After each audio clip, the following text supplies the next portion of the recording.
मेटाबॉलिज्मो TV आपका स्वागत है। मेटाबॉलिज्म और स्वास्थ्य के बारे में सही जानकारी आपका। मैं वसा खाकर वजन कम करता हूँ। मैं फ्रैंक सुआरेज हूँ, मोटापा और मेटाबॉलिज्म का विशेषज्ञ भी। और मैं आपके साथ एक विषय साझा करना चाहता हूँ जिसके बारे में मुझसे पूछा गया है कि कैसे कुछ मामलों में उन्होंने देखा है कि हम उन खाद्य पदार्थों में से जो वजन कम करने में मदद करते हैं, की सिफारिश करते हैं, वसायुक्त खाद्य पदार्थ, और कहते हैं कि आप कैसे कुछ ऐसा अनुशंसा कर सकते हैं जिसमें वसा ये कैसे वजन कम कर सकती है। हर कोई जानता है कि वसा वजन बढ़ाती है। मैं चाहता हूं कहना कि यह सच नहीं है, तो मैं इस विषय को समझाने जा रहा हूं ताकि आप इसके बारे में जानकारी में रहें। इसके बारे में ये जो मैं आपको समझाने जा रहा हूं, वास्तव में आपको इसे यहाँ पढ़ने की कोशिश करनी चाहिए। पुस्तक एल पोडर डेल मेटाबॉलिज्मो बहुत अच्छी तरह से समझाती है कि वसा क्यों वजन बढ़ाती है, कुछ लोगों के लिए और दूसरों के लिए नहीं। उदाहरण के लिए मैं फ्रैंक सुआरेज कुछ प्रकार के खाने से वजन बढ़ाता हूँ। बहुत सी चीज़ें हैं, लेकिन वसा मुझे मोटा नहीं करती, वसा मुझे वजन कम करने में मदद करती है। अभी तुरंत मैं आपको समझाने जा रहा हूँ क्यों। किताब में डायबिटीज सिन प्रॉब्लमास मैं भी समझाते हुए कि आपके मेटाबॉलिज्म के प्रकार के आधार पर अगर यह एक तंत्रिका तंत्र है, निष्क्रिय या उत्तेजित, मैं आपको इसके बारे में बताने जा रहा हूँ। ये इस पर निर्भर करता है कि वसा आपको मोटा करती है या नहीं, उन्हें मोटा कर देता है। कुंजी ये है कि आपका शरीर कैसा है। अपने पापा और मम्मी से, उदाहरण के लिए मैं फ्रैंक सुआरेज का एक निष्क्रिय तंत्रिका तंत्र है। मुझे वसा मोटा नहीं करती बल्कि पतला करती है। मुझे क्या मोटा करता है? चावल, वह रोटी, आटा, मक्के की टॉर्टिला, आटे की टॉर्टिला, मिठाई, चॉकलेट, और यह भी है मेरे शरीर के प्रभारी तंत्रिका तंत्र के प्रकार के कारण जो मुझे मोटा करता है। तंत्रिका तंत्र ही मेटाबॉलिज्म को नियंत्रित करता है। यदि मेरा तंत्रिका तंत्र प्रमुख रूप से निष्क्रिय यानी पैरासिम्पैथेटिक, स्वचालित रूप से वसा मुझे मोटा नहीं करेगी। लेकिन अगर मेरी प्रणाली नर्वियोसो मेरी पत्नी एलिजाबेथ के साथ है, उत्तेजित प्रणाली, सिंपैथेटिक और वसा, उसे देखकर भी वजन बढ़ जाता है। तो चलिए मैं एक पल के लिए बोर्ड की तरफ जा रहा हूँ इसे बेहतर तरीके से समझाने के लिए। और यहाँ जॉर्ज ने मुझे एक नोट दिया है। जॉर्ज हमेशा ऐसा करता है। मैं हर जगह नोट्स लगा रहा हूँ ताकि मैं आपको याद दिला सकूं कि हमारे पास एक उत्सव है। मैं आप सभी को आमंत्रित करता हूं, जॉर्ज और मैं आप सभी को आमंत्रित करते हैं भाग लेने के लिए। उत्सव, हमारे पास एक विशेष उत्सव है मेटाबॉलिज्मो टीवी पर। उत्सव ये है कि हम अपना 1000वां शानदार एपिसोड प्रकाशित करने वाले हैं। 1000वां शानदार एपिसोड ये यूट्यूब पर लाइव प्रकाशित किया जाएगा। ये एक लाइव एपिसोड होगा जहाँ आप प्रवेश करें, प्रश्न पूछें और एपिसोड में भाग लें। ये लाइव होगा और इस दिन प्रकाशित किया जाएगा 7 जून 2016। ये एक लाइव इवेंट है यूट्यूब पर और अभी आपको घोषणाएं प्राप्त होंगी उनमें से। और मैं आप सभी को आमंत्रित करता हूं कि मेटाबॉलिज्मो टीवी के यूट्यूब चैनल से जुड़ें, जो ये पूरी तरह से मुफ्त है और वहां वे अपडेट रहते हैं। लेकिन जब आप चैनल से जुड़ते हैं और जब आप भी सदस्यता लें, फिर आप प्रश्न पूछ सकते हैं और आपको हमारे सभी उत्तर प्राप्त होंगे। दुनिया भर में सलाहकार हैं। हमारे पास स्पेन में सलाहकार हैं, हमारे पास सलाहकार हैं इक्वाडोर में, कोस्टा रिका में, पनामा में, मैक्सिको में, संयुक्त राज्य अमेरिका में, प्यूर्टो रिको में। आपको इस कार्यक्रम में भाग लेने के दौरान लाइव उत्तर प्राप्त होंगे ही।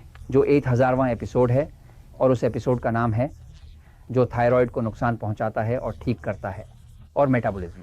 तो वहां आप देखेंगे कि नवीनतम खोजें क्या हैं। जो मैंने किया है संबंधित है कि थायराइड कैसे मेटाबॉलिज्म को नियंत्रित करता है और सब कुछ, क्या आप हाइपोथायराइडिज्म को हराने के लिए कर सकते हैं और इस प्रकार अपनी थायराइड को सुधार सकते हैं। और साथ ही मेटाबॉलिज्म 1 घंटे से अधिक समय तक रहेंगे। हम 1 घंटे से अधिक समय तक रहेंगे, जॉर्ज स्पष्ट करते हैं। हम लाइव इवेंट में 1 घंटे रहेंगे, इसलिए आप सभी अपना सवाल लाइव पूछें, हम उन्हें लाइव जवाब देंगे और हम सब आनंद लेंगे।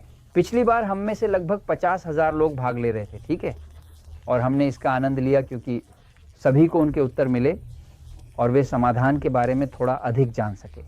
लेकिन यह 1000वां एपिसोड विशेष उत्सव है जहां मेटाबॉलिज्मो टीवी पहुंच गया है। 1000वां एपिसोड जो लाइव होगा, सभी को आमंत्रित किया जाता है 7 जून को। मैं उस विषय को जारी रखते हुए जो मैंने लिया था, जो है कि कैसे वसा, मुझे इस विषय को और अधिक विस्तार से समझाना है। क्या वसा मुझे मोटा नहीं करती? मुझे वजन कम करने के लिए वसा खानी पड़ती है। देखिए यहाँ है 3K1 आहार का एक डिजाइन। हम मूल रूप से 2 आहारों का उपयोग करते हैं। मूल रूप से 2K1 आहार जो है, एक आहार जो पुस्तक में समझाया गया है, जिसे हम मुख्य रूप से अधिक उपयोग करते हैं रखरखाव के लिए, कुछ नहीं। यह एक आहार है जो रखरखाव के लिए अच्छा है। 2X1 आहार और 3X1 आहार, ये अलग अलग आहार हैं। लेकिन उदाहरण के लिए जब आप 2X1 आहार देखते हैं, आप देखेंगे कि यह कुछ इस तरह है। आप प्लेट लेते हैं, उसे 3 भागों में विभाजित करते हैं और फिर भाग जो वजन बढ़ाता है प्रकार ई के खाद्य पदार्थ ई, क्योंकि यह वजन बढ़ाता है इसे 1 से 3 भाग तक कम कर देता है। और 2-3 भाग अपनी प्लेट को प्रकार ए के खाद्य पदार्थों से भरें। क्या पता सब्जियां, सलाद, मांस, पनीर, अंडे, बादाम, अखरोट। इस प्रकार के खाद्य पदार्थ वजन कम करने में मदद करते हैं। और हम कहते हैं ये वजन कम करने में मदद करता है क्योंकि ये प्रकार ए के खाद्य पदार्थ हैं जो वजन कम करते हैं। इसका विशिष्ट हार्मोनल प्रभाव होता है और यह हार्मोनल प्रभाव है जो अनुमति नहीं देता। शरीर को मोटा करते हैं ई प्रकार के खाद्य पदार्थ जो ई हैं क्योंकि वे मोटा करते हैं जो भी हैं, और जिसे हम ई कहते हैं क्योंकि वे ई हैं जो डायबिटीज के नियंत्रण के दुश्मन हैं। हाँ, जब आपके लिए ये 2 वन आहार है, ठीक है। अब 2 वन आहार के अलावा हम भी उपयोग करते हैं अधिक निरंतर रूप से 3 वन आहार, 3 और आहार मूल रूप से वही अवधारणा है, लेकिन खाद्य पदार्थों के प्रकार ई को थोड़ा और कम करते हुए। उदाहरण के लिए ये 3 वन आहार है जो मैं उपयोग करता हूँ। मैं फ्रैंक सुआरेज 3x1 डाइट के साथ जीता हूँ। मैं डायबिटिक नहीं हूँ। मैं मोटा था, मैं प्री डायबिटिक था, लेकिन मैं डायबिटिक नहीं हूँ अब अपने 66 साल की उम्र में। उम्र के कारण मैं वे गड़बड़ियाँ नहीं कर सकता जो जॉर्ज करता है। जॉर्ज युवा है, वह पतला है, वह आदमी जो चाहे खाता है और हमेशा उसकी पसलियाँ दिखती हैं, लेकिन मैं ऐसा नहीं हूँ। मेरे शरीर का मेटाबॉलिज्म धीमा है। इस शरीर में मेरी उम्र 66 साल हो चुकी है और ऐसा लगता है कि मैं तो खाना देखकर ही मोटा हो जाता हूँ। मैं आप में से अधिकांश की तरह हूँ जो हमें देख रहे हैं। अब मैं 3x1 डाइट का उपयोग करता हूँ, जैसे कि सभी डायबिटीज के मरीजों को हम सलाह देते हैं। डाइट 3x1 ये एक हार्मोनल डाइट है। डाइट 3x1 उसी तरह से हार्मोनल डाइट है जैसे डाइट 2x1। विशेष रूप से 3x1 जो हम उपयोग करते हैं, क्योंकि यदि आप पुस्तक डायबिटीज सिन प्रॉब्लम्स देखते हैं, बिना समस्याओं के सख्ती से 3x1 आहार का उपयोग करते हैं। अगर आप किताब एल पोडर डेल मेटाबॉलिज्मो देखें, एल पोडर डेल मेटाबॉलिज्मो हम उल्लेख कर रहे हैं कि उन लोगों के लिए जो डायबिटीज सिन प्रॉब्लम्स हैं या जिनके पास बहुत अधिक पाउंड या किलो वजन कम करने के लिए है, उनके लिए 3x1 की सिफारिश की जाती है। ये एक आहार है हार्मोनल। ये कैसे काम करता है? यदि आप अपनी प्लेट का 3 या 4 हिस्सा लेते हैं और उसे खाद्य पदार्थों से भरते हैं प्रकार ए जो आपको पसंद है, जैसे कि सब्जियां, सलाद, मांस, पनीर, अंडे और बादाम, नट्स।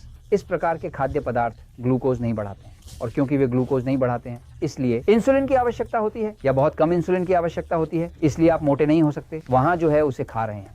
अब इस प्रकार के खाद्य पदार्थ प्रकार ई के खाद्य पदार्थ की विशेषता इसमें वह सब कुछ शामिल है जो हमें पसंद है। रोटी, आटा, चावल, आलू, मिठाई, टॉर्टिला, आटे की, गेहूं की टॉर्टिला, मक्के की टॉर्टिला, ये सब ई में आते हैं। ये ई हैं क्योंकि ये सभी वजन बढ़ाते हैं, और वे ई हैं क्योंकि वे डायबिटीज के नियंत्रण के भी दुश्मन हैं। तो मूल रूप से आपको वजन कम करने या डायबिटीज को नियंत्रित करने के लिए क्या चाहिए? तो कम करना। ई को कम करें और ए को बढ़ाएं। ये कैसे काम करता है मैं चाहता हूं आप समझें आंतरिक रूप से कैसे काम करता है शरीर के अंदर। देखिए यहाँ मेरे पास देखो ये तालिका है जो यहाँ है, इसे सिखाते हैं, है ना, कौन से खाद्य पदार्थ वास्तव में ए के रूप में आते हैं। जो ए हैं क्योंकि वजन कम करते हैं, क्योंकि वे डायबिटीज के मित्र हैं। आप यहाँ देख सकते हैं कि समूह ए के खाद्य पदार्थों में मांस, चिकन, टर्की, मछलियाँ शामिल हैं।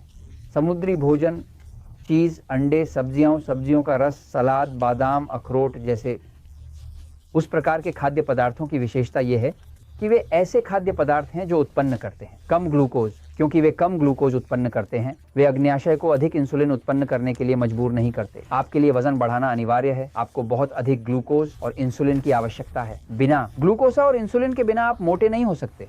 इसलिए खाद्य पदार्थ प्रकार ये वजन कम करने में मदद करते हैं। कोई आता है मुझसे कहता है, डॉन फ्रैंक आप मुझे ये कह रहे हैं कि तली हुई सुअर की चॉप खाने से मेरा वजन कम होगा?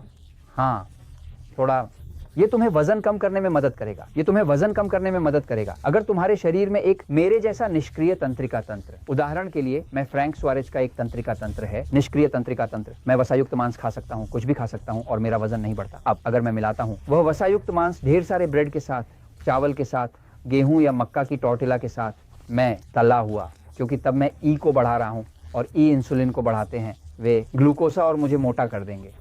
तो यह जानने का विषय कि कुछ आपको मोटा करता है या नहीं, पहले आपको यह जानना होगा कि आपका तंत्रिका तंत्र निष्क्रिय है या उत्तेजित। अगर आप यह जानने के लिए कि आपका शरीर निष्क्रिय है या उत्तेजित, एपिसोड नंबर 199 देखें।